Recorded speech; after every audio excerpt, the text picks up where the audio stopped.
Hey squad, welcome to another week of the Virtus Performance Podcast. Very excited to give you guys today's episode. Had an epic conversation with these two humans, one of which you'll know, Tommy T. He's been on a few podcasts already. He's not that interesting, so let's skip ahead. Let's move right along. We also sat down with Jake Wilson.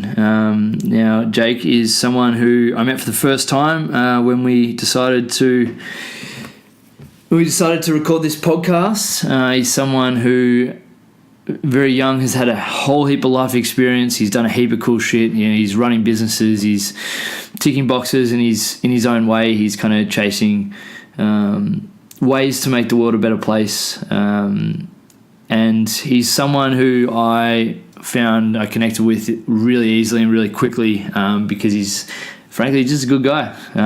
So I think there's a lot of learning points out of this episode for doing the shit that kind of gets you up and about and gets you out of bed in the morning, and to find different ways and to not really have the need to get bogged down in one thing all the time. So yeah, look, to be honest, he's going to tell his story much better than I will.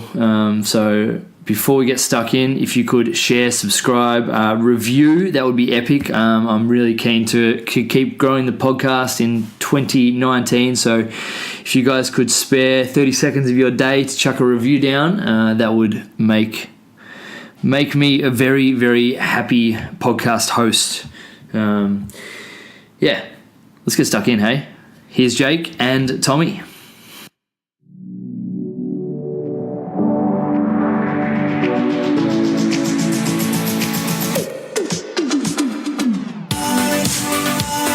My personal and business goal is to be just a little bit better every day. I believe everyone, especially normal people, have a story to tell. The Virtus Podcast exists to help us all find small ways of consistent improvement by discussing the journey and experiences of each of our guests.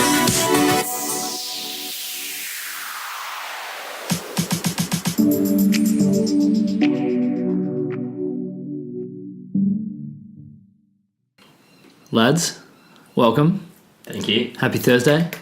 Come on. Jake, Tommy, welcome to the podcast. First question for you, Jake, because Tommy, we don't really care what you have to say. We're just here for token special comments, gags, and stuff. Comedy relief, because That's true. Jakey boy, yo, what gets you out of bed in the morning? Getting out of bed would actually be showering coffee, and I wouldn't say I'm out of bed until I've had coffee, because I do not function as a human.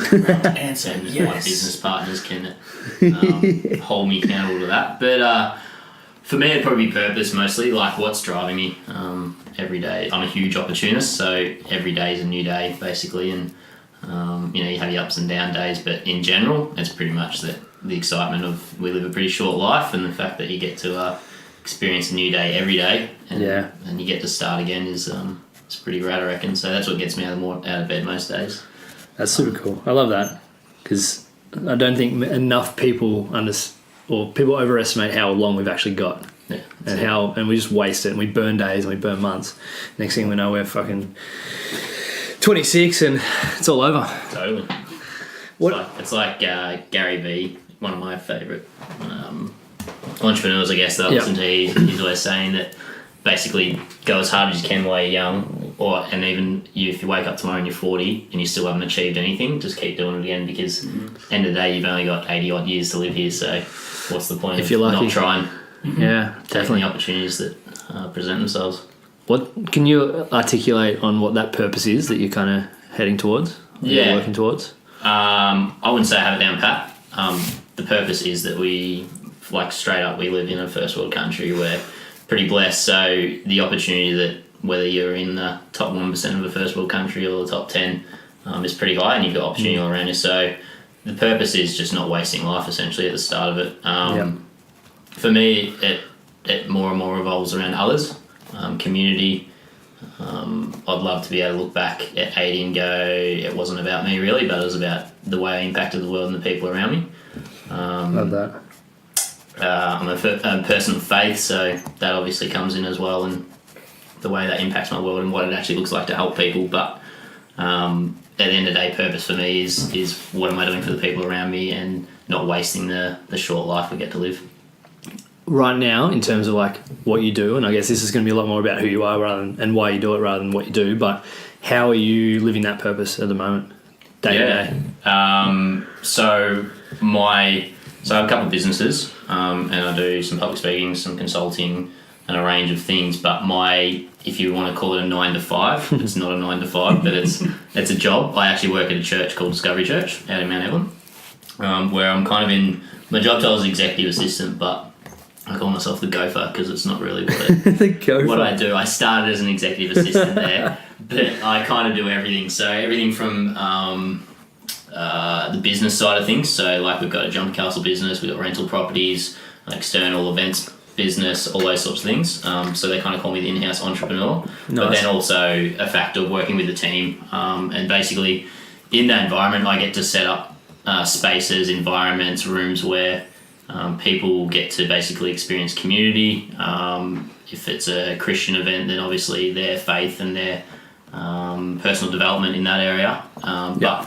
But just being able to help people in basically making their world a little bit better. I like to be pretty, I'm not always the nicest person, but I'm the most direct person. So I'm happy to challenge someone to make their world a bit better. I'm the 10-step guy. So I like that. You tell me your problem and I won't let you cry on my shoulder, but I'll tell you the 3 steps to get out of that problem.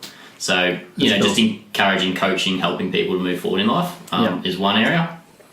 Because I'm in that world, I get to work a lot with NGOs, charities, that sort of stuff.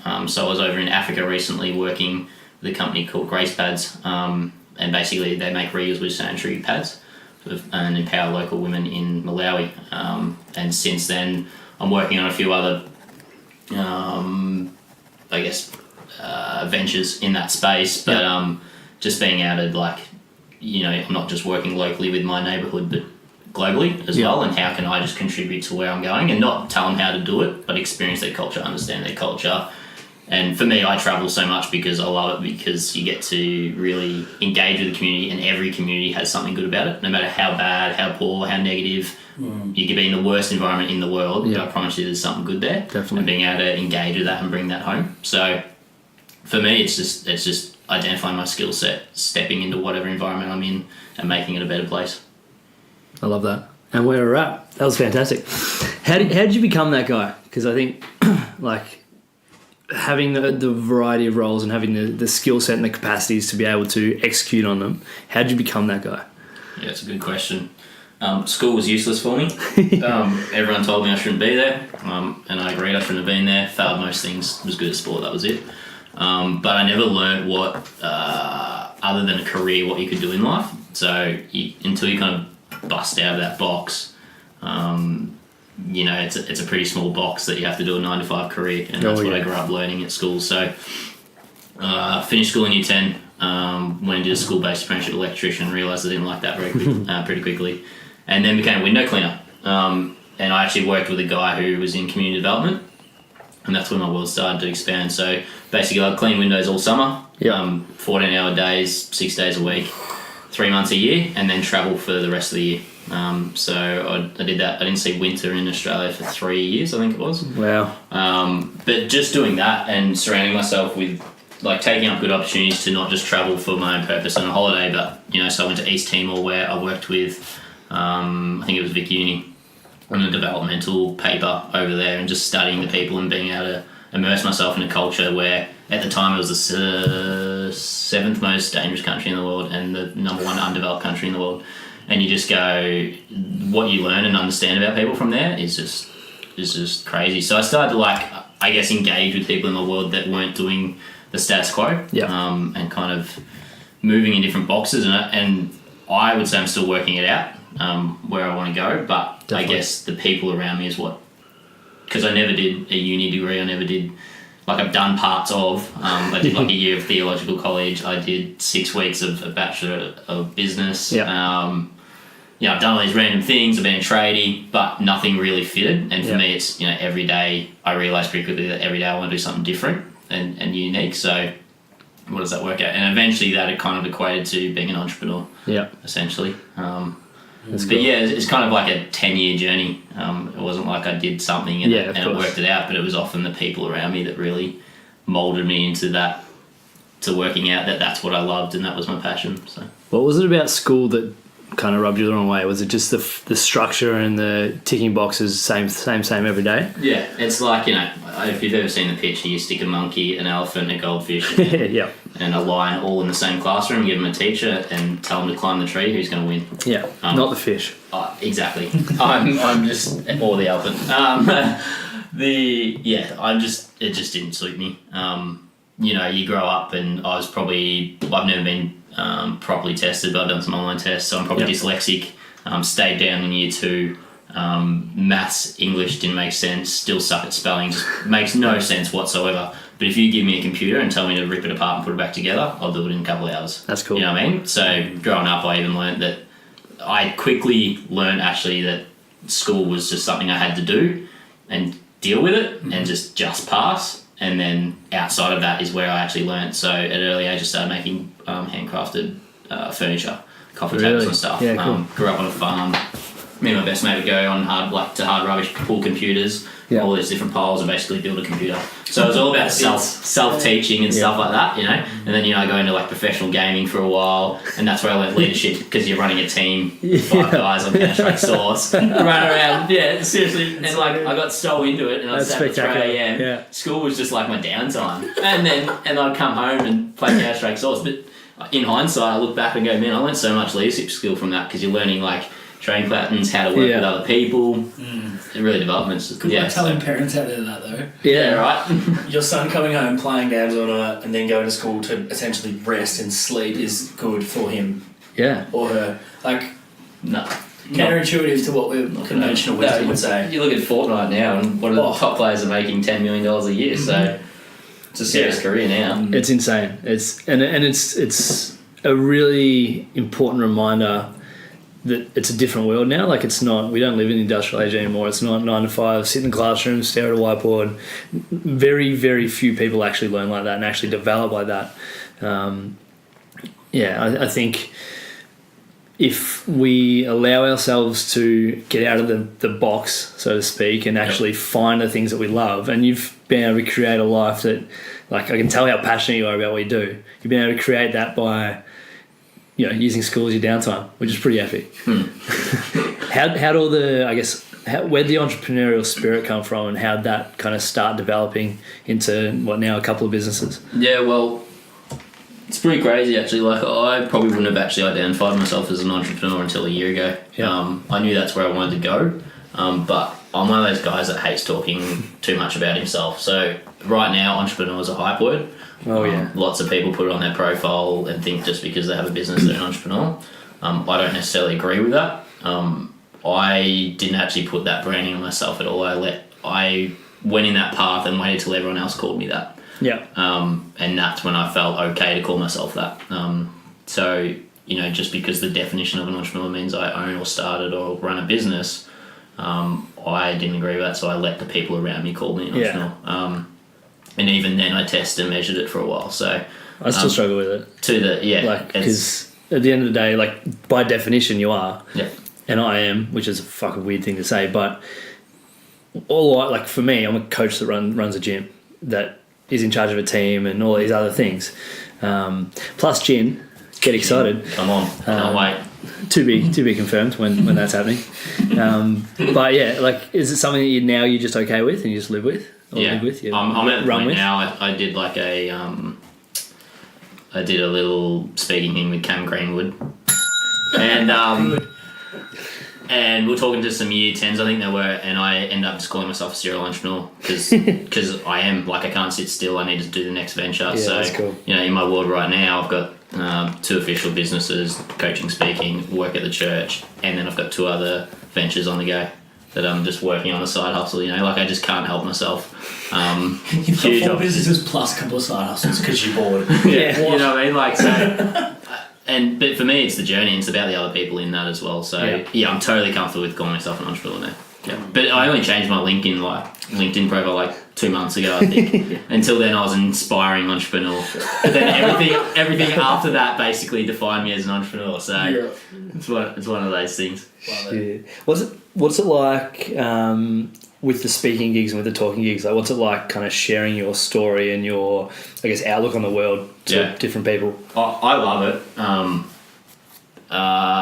In the right context, I've done a bit of it, but it's somewhere I want to keep advancing and moving into more. And I've been loving the opportunities. And the reason is, like, if I can get up in front of some people and just encourage them in a healthy way to move forward. So, like, one of my big things would be, how do you identify if you are actually an entrepreneur or not? And what's the test and measure of that? Because right now it's so popular and so high, but people don't actually realise what it means to be an entrepreneur. Like, I've spent the last 2 weeks in the office till 8:30.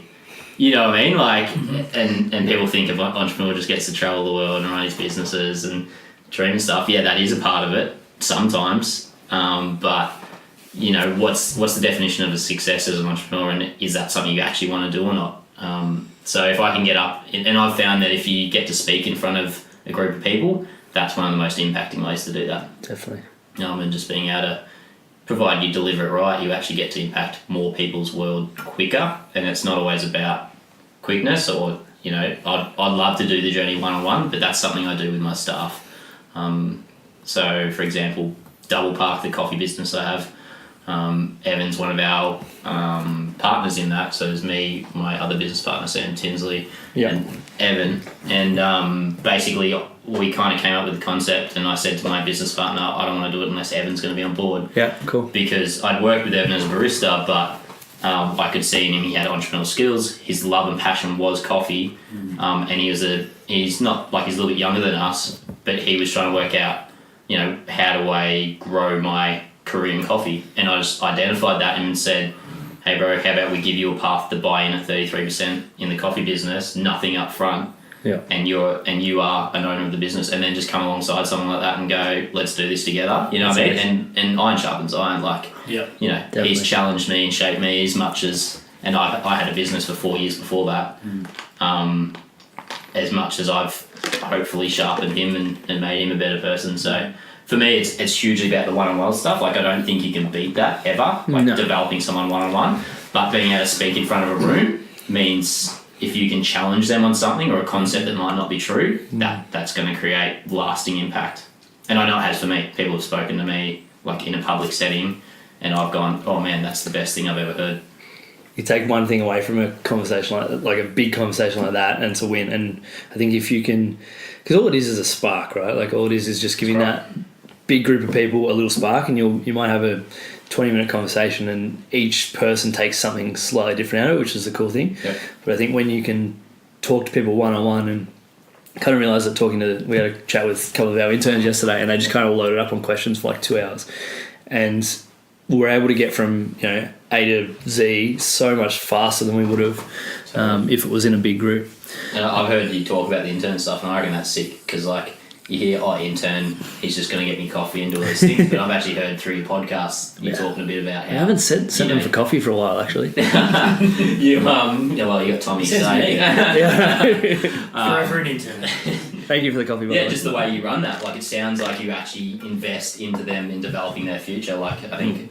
Oh, it was in Tommy's podcast. You talk about how they have to do a big project of planning out their own gym. And you go, that's awesome. Yeah. You know, where else are they going to get that experience? Yeah, it's kind of cool. It's funny because they're all, a lot of them are starting to get jobs at other gyms and stuff, and like even local. And I'm just like, fuck, like we're creating really good coaches, and like it's that reminder that they're working in the industry that we're working in, so everyone's working together rather than against us. But it's like, damn, I want to hire them, but you can't hire them all, right?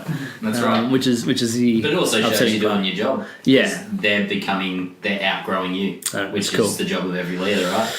Yeah, that's it. It's still that little. It does. It's like it's fantastic. But and like I look at some of my mentors, like growing up and coming into the industry. Like I don't lean on them as much anymore, and I'm kind of doing the same thing in different ways. Yeah.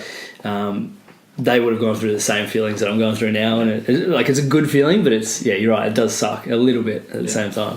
I encourage people to try and review if they have mentors. Get mentors if you don't. Oh man, and if you do have them, review them every 2 years. I know it sounds harsh, and they might become a friend, but maybe they become more a friend than they do a mentor. Which is you know what I mean? Which is totally okay, and have that conversation. Yeah. But I think it's pretty key and pretty important to be always moving forward in your space. So do you formalise those relationships with mentors? Like you say, you're my mentor, or is it more an informal kind of understanding?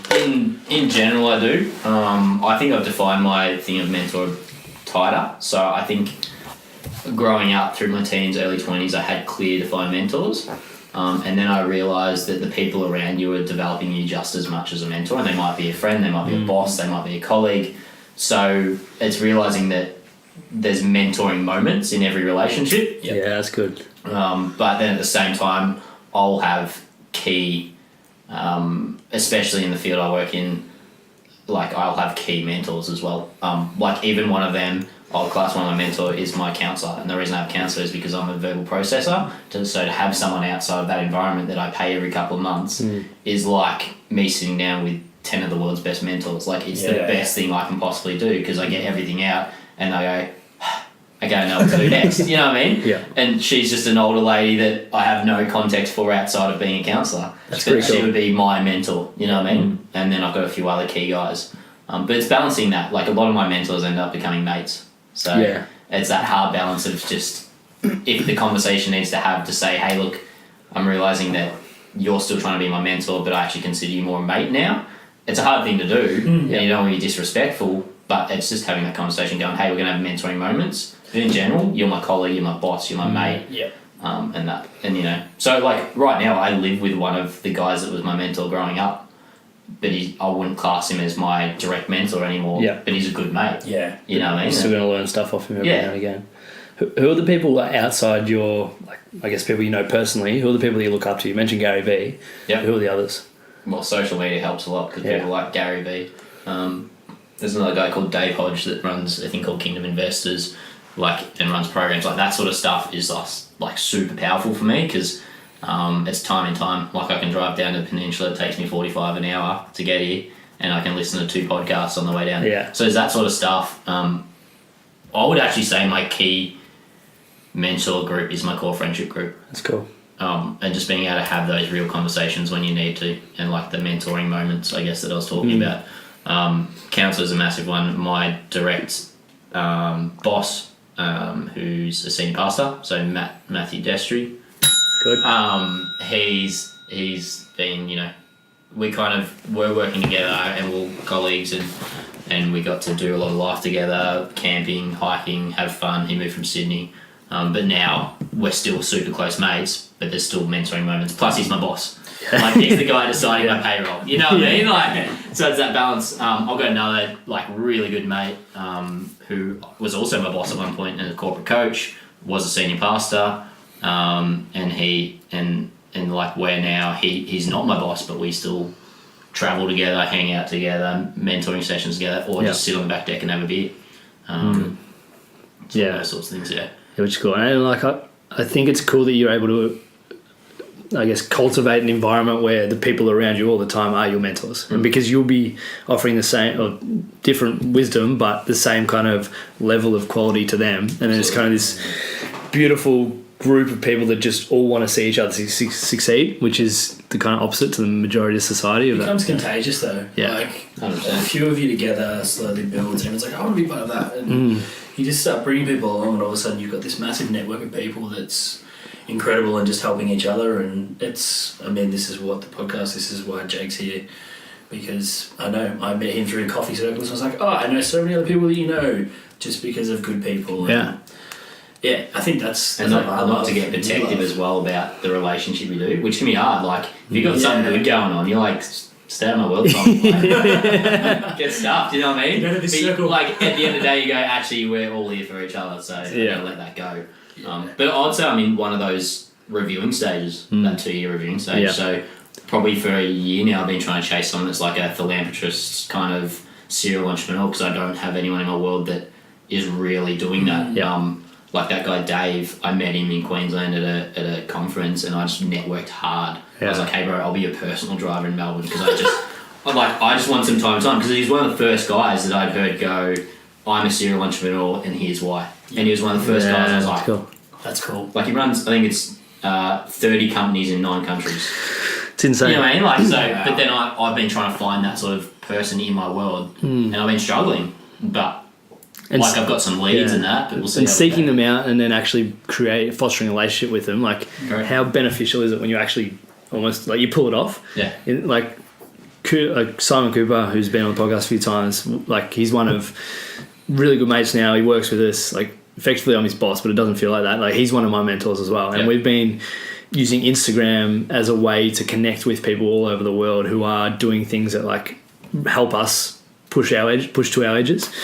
And it's almost like we've created 3 or 4 really cool relationships with people that we've never met, but they kind of know who we are. We have conversations with them individually about each other, and it's amazing what we can do now as individuals on like social media platforms. And Absolutely. I don't use LinkedIn, but I know a lot of people that have made those relationships in LinkedIn. What advice would you have for, I guess, younger people who might feel like more serial entrepreneurs or people that want to be that kind of person who might feel a little bit alone and might feel like they're unable to kind of create those relationships yet? Totally. Get yourself in a community and then network, basically. For me, that's been the church world. For other mates, it's been footy clubs, cricket clubs, random as like gaming community. Like I have mates. That's huge. I started like heaps of my developmental stuff through the gaming community, talking to people over mics. Like who knows where they are in the world? But I've had some of the best conversations I've ever had over a microphone with a guy I don't know. And I know that can be hard if you're an introvert and trying to work that space out. But basically, find a field that you're interested in, that you've got passion around, and go, all right, I'm just going to throw myself out there and get in it and have those first awkward 30-second conversations. Like, everyone knows they're awkward, just get over it. Like, just do it and see where it leads. And you'll find, before you know it, you'll belong somewhere, like you'll be a part of something. And that's where you just find links. And as people get to know you, they kind of direct your world into spaces that you wouldn't normally get the opportunity to move into. That's how I'd definitely encourage people. You touched on it before as well. You say you're an opportunist.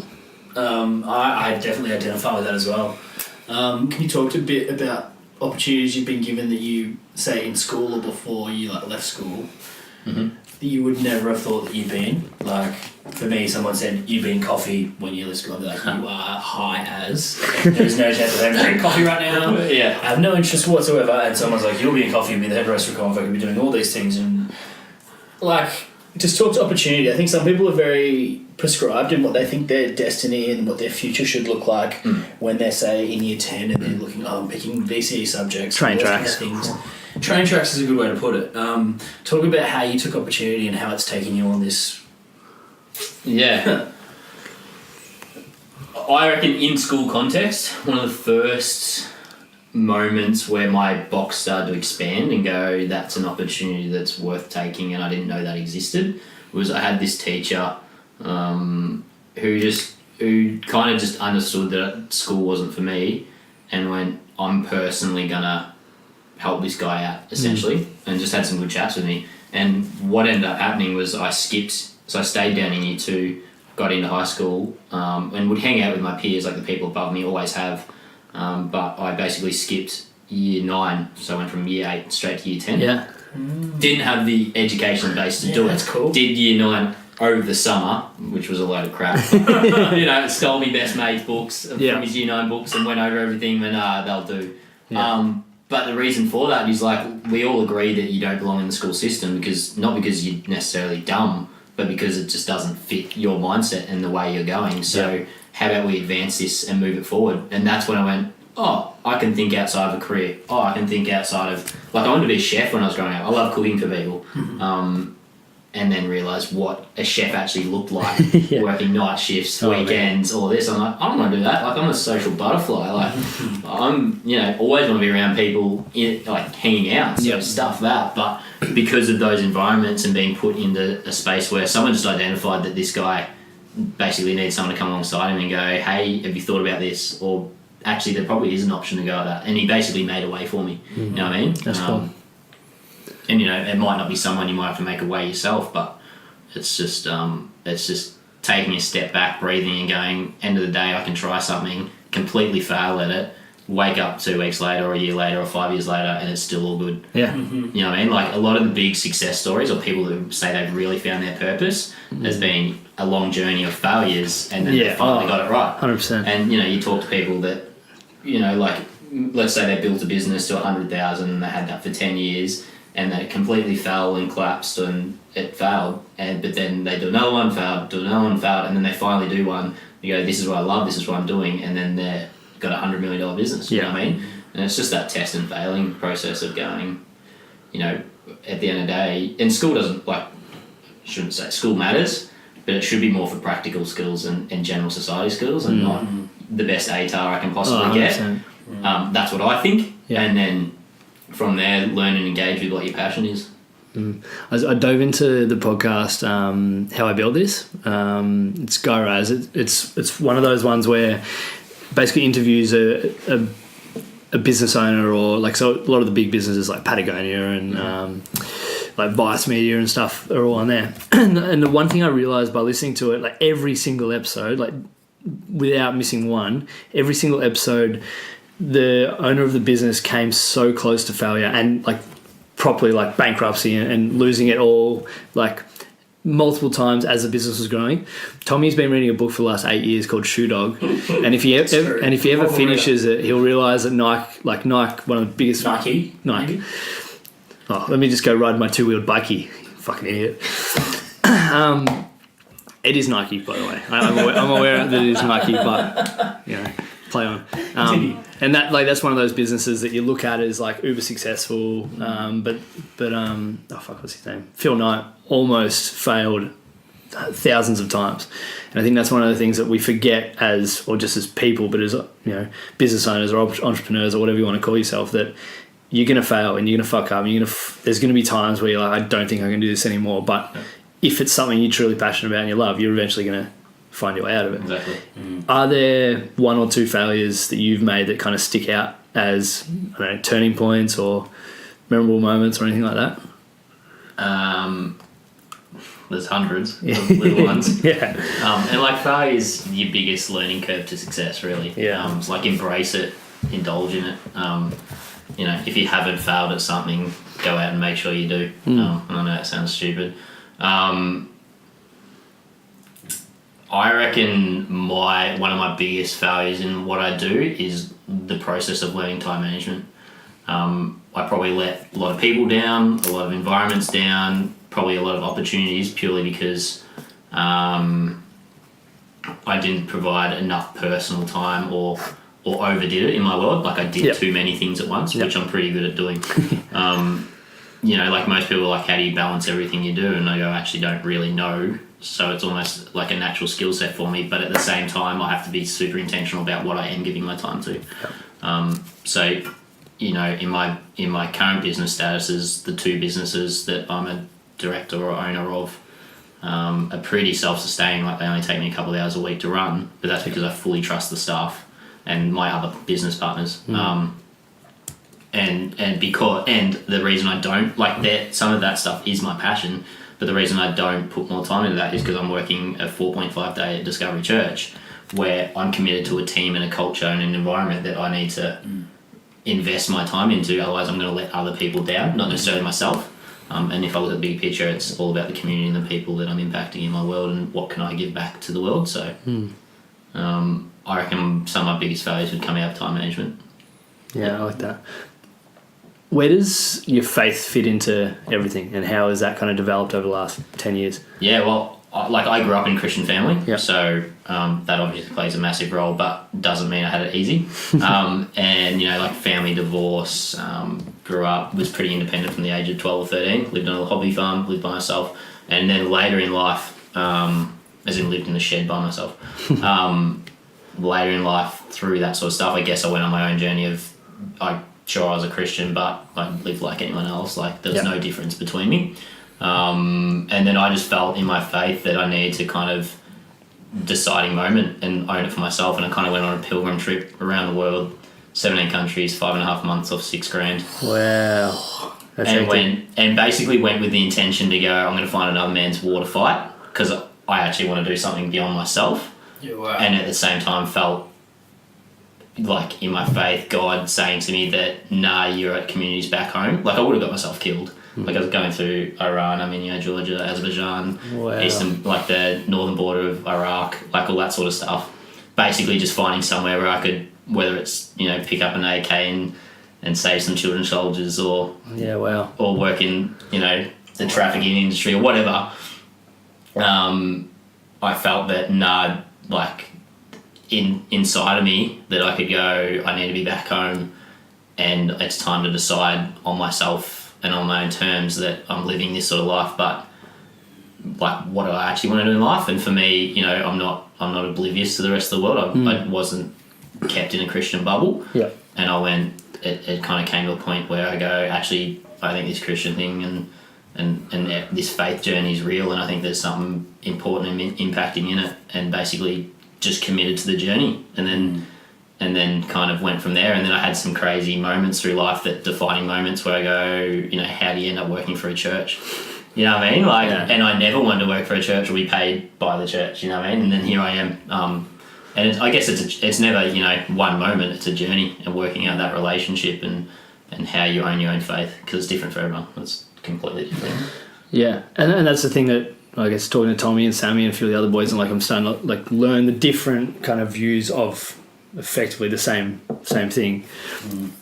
If you could like articulate your faith to someone that you've never met and doesn't have faith in that realm, how would you do it?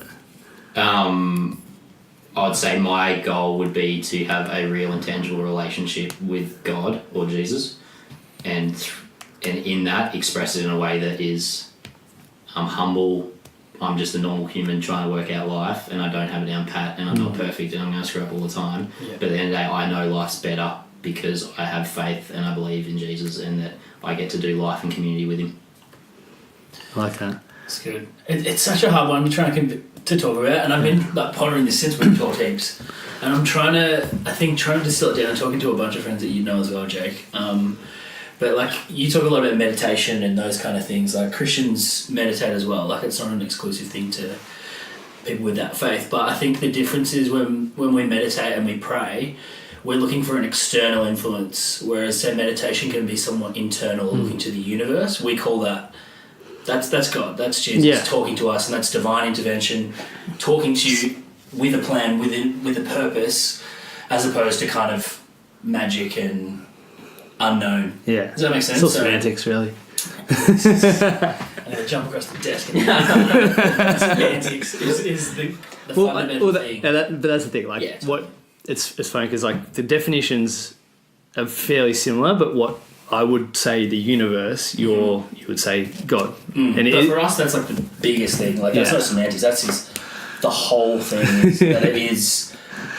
There's something over your life that has purpose and drive, and it's why you live, it's why you do what you do, and it makes, there's an unbelievable peace in it as well. So like Jake's been through some crazy stuff. That's insane. I've been through some less crazy stuff, but like really just different things, and you go, it's all relative, right? There's a peace in it, and you're like, it's cool. Nothing phases you. Like it can suck, it can hurt, it can be terrible, but there's an underlying piece of like, it's all good, it's going to be fine. Like, this is a season, this is something that's going to change.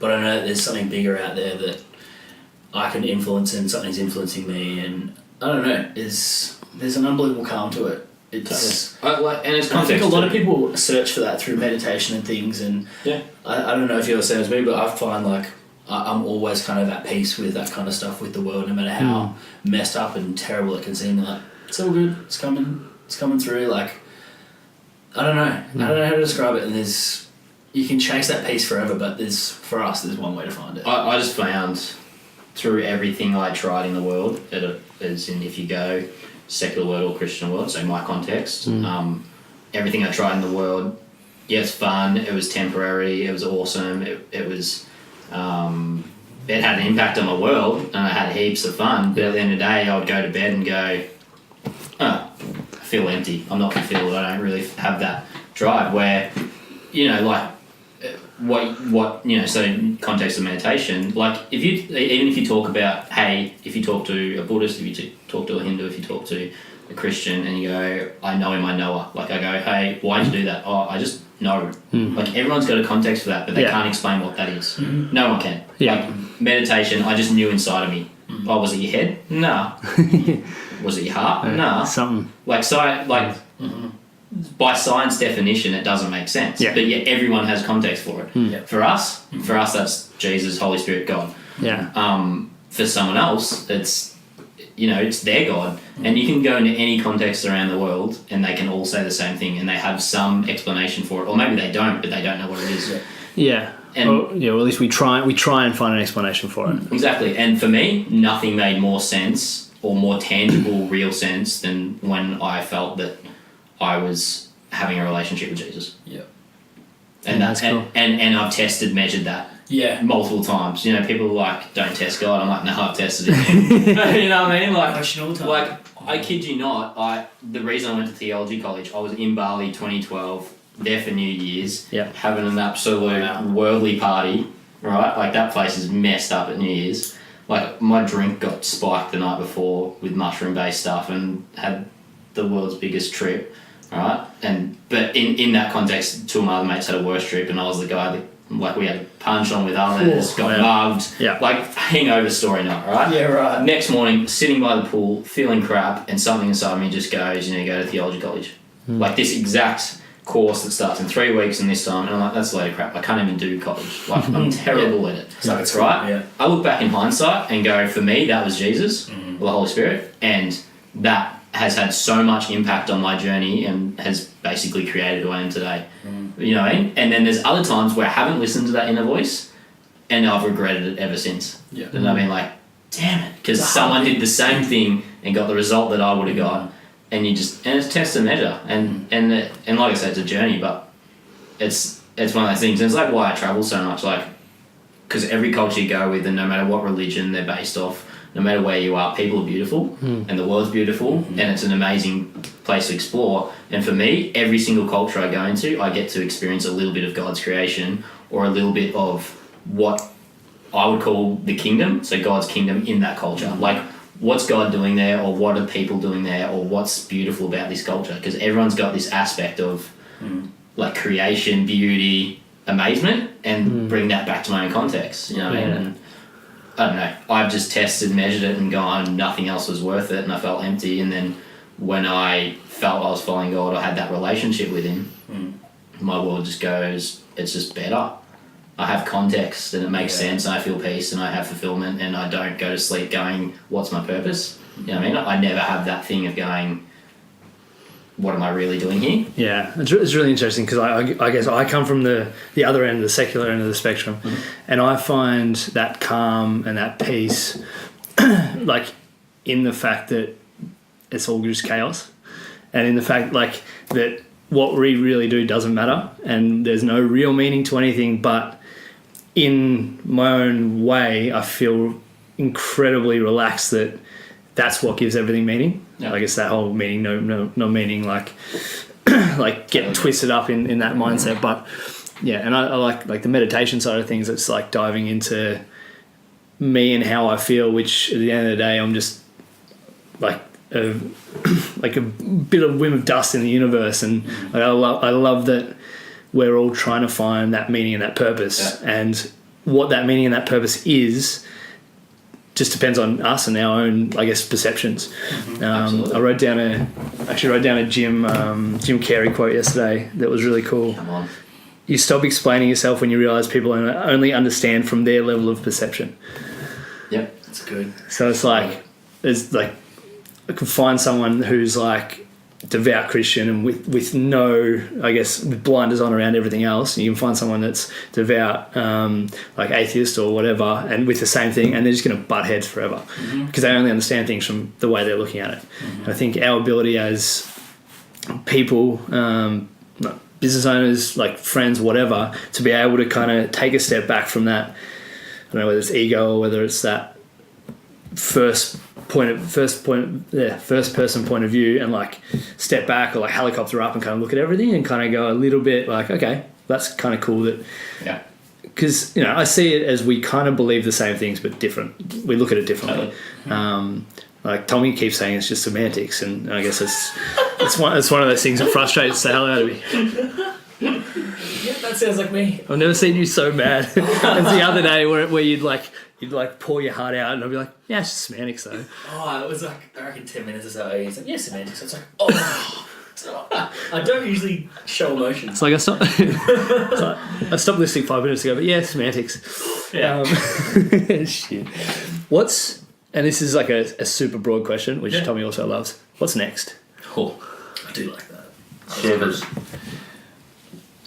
I'm in like a review stage.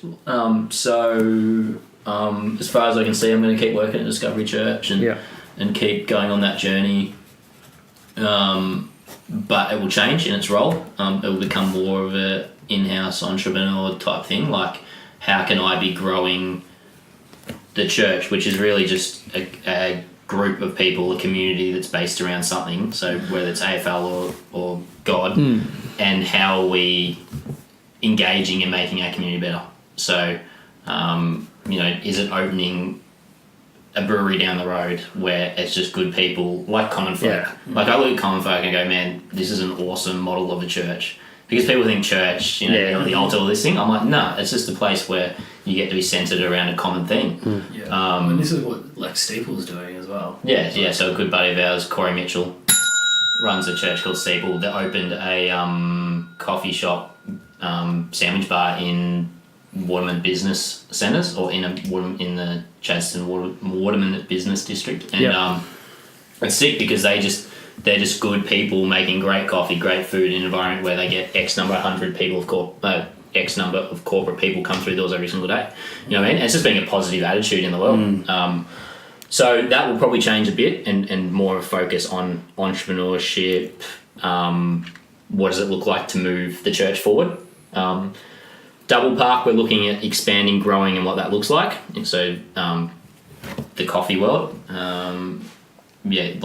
watch this space, doublepark.co. We've got some. We've got some cool plans there. I've got my commercial cleaning company that works in specialises in aged care facilities. Yeah. So don't even try and find us because we don't exist other than big corporates. And basically, I've had that for 5 odd years. That's cool. And a couple of staff that run that because I was when I cleaned a border company and kept it growing. And that's when I really started working out that I could do this whole bivocational, let someone else run my business and still have input into it and just be more refined, and hopefully travel and do the things I'm really passionate about whilst hopefully making some side money. I'm looking at starting a charity consulting space in the reusable sanitary pad stuff. Pretty exciting what could happen there. And the latest one is a health food product that I've got some samples of at the minute, which is on the download for now.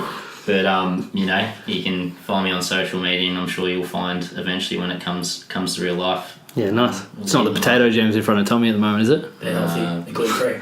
Potato. Yeah, so who knows really? Cool. Being a serial entrepreneur, I say this now and you might ask me next week and I've got 2 new business ideas. That's cool. Some other opportunities present itself, I like that. That's good. What about travel-wise? Where are you going next? I've been on a bit of a bender lately. So interstate heaps. I was in Africa, so I went to South Africa, Zambia, Zimbabwe, Botswana, and Malawi. And then I was in India as well, doing some stuff with an organisation around like food processing stuff, businesses missions, so the concept of running a business for a purpose bigger than yourself. Doing some stuff around that. So I'm a bit like stuffed at the minute, but my next plane ticket is to Bali, which is actually a holiday in January. Yeah, nice. So pretty keen to actually go travelling for no other reason than sitting by a pool. Relive that 2012 New Year's. I haven't been back since, so who knows what will happen. I love that. All right, I've got a bunch of little questions for you to finish off. Do it. You can dive deep into these or you can keep service level. Yep. How would you change the school system? Ooh. Make it more practical. Mm-hmm. So the fact of life skills or life hacks. Yeah. Teach them how to read, write, but not at a level that's I'm going to be a genius, but at a level of just basic skills. And then go make it tailored to the point of each person is their own person and their own human and no one lives the same life. So how do you best engage with that. I like that. And go, all right, let's actually come up with a coaching program so I reckon year 1 to 6 or prep to 6 is basically general life skills. Yeah. High school is not about advancing your general life things. That's a pretty small market in the big world, but hey, what sort of person is this? So working out what their gifts are, what sort of personality they are, personality tests, and going, all right, we know this is going to change, but right now you're your own human, and let's develop that the best we can. I like that. If you could bring a subject in that's you've written it, like designed it. If you could bring a subject in to say like second half of high school, year 9s to 12s, what would you teach them? Entrepreneurship. Yeah, cool. Yep. I like that. Just chasing what they love and finding a purpose. Yep. Passion. Risk management, but actually having the guts to take the risk. Yeah. How do I do this in a way that's smart and I'm not gonna end up with $100 million worth of debt? But how do I have a positive change in the world or have a positive business in the world and not kill myself at the same time, metaphorically? Good. What's your favourite fun fact? Oh, that Australia doesn't fit within America. If you put a map over a map, minus Alaska, Australia's bigger than America. It's pretty cool. I like that. When you think about it, you look at a map and you go, "Oh, America's huge," and they're like, "Yeah, Australia's a tiny little island." I can't remember what the map's called, but if you Google like actual size world map, like it's looks. I don't know. It looks like the actual globe's been put in an oven and like it's all twisted and like contorted. It's super weird. Yeah. What is success to you? Looking back on my deathbed and going, I had a positive impact to the globe that made the world a better place. Good. It's a good definition. Are you happy? Yep. And it's a tension. It's a tension of I'm happy, but I'm not satisfied. As in, I'm satisfied in who I am and the journey I'm on, and that carries joy and happiness. And I'd give my faith heaps of credit to that. At the same, because I can be a pretty negative focused person at times. Yeah. Because I'm a problem solver. That's why I'm an entrepreneur, is because I see a problem in the world and I figure out a way to solve it. So I am happy, but at the same time I'm like, what else can I do? So and I don't think I'll ever hit the satisfaction point where I'm like, I've actually made it. I've actually done everything I want to do. Because even if I became a philanthropist, serial entrepreneur, and like Dave Hodge, I had 30 companies in 9 countries, and it's probably worth, let's say, $2 billion. Yep. And I'm giving away 1.9 billion. Still going to be more things you want to do. There's still going to be more I want to do. And if you look at success stories, that's what everyone says. Doesn't matter how much money you earn, doesn't matter how much you do in the world, you'll never fully want to stop. And it's different for different people. It might be sitting with your family and hanging out with your grandkids. That might be success and paid off your home. Or it might be building billion-dollar companies and giving away all of it. So... I've never asked this question before, but if you could live forever, would you?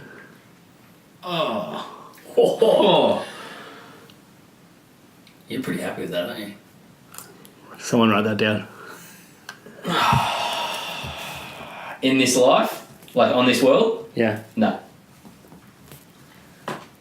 Does that come from the faith that there's something else? Or from the... Yep. Yeah? Yep. So I think there is something... I don't know what it is. I'm not going to try and define what heaven and hell is or the afterlife. It's impossible. It's a debate that's never going to end. But I do think there's something else after. But as a kid, I clearly remember, and this would be a developmental... I reckon I was about 10 or 9, and it was a developmental thing. And I remember my mum talking about heaven and going, it's for eternity. And I was like, what do you mean by eternity? What does the word eternity mean? And she's like, it's forever and ever and ever and ever and ever and never stops. And that actually scared the crap out of me as a kid. Because I was like, hang on a second. There is no end to it. And just your brain is a development stage and you just go, like, what? Like, how's that possible that something will never end? So as soon as you said that was the first thought that came up to me, like, heck no, like, I was scared as a kid. I was like, I don't want to go to heaven if that's what heaven is. You know what I mean? I'm not going to try and define what it is, but no thanks. Good, I like that. Yeah, I'm excited for what is next. Yeah. Well, I think we talked about this before, like sometimes you need the negative to balance out. Like if there was no... 100%. If it was never going to end, you kind of...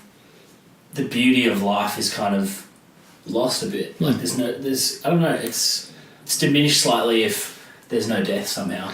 having that finishing point or that like a finite resource adds value to the resource.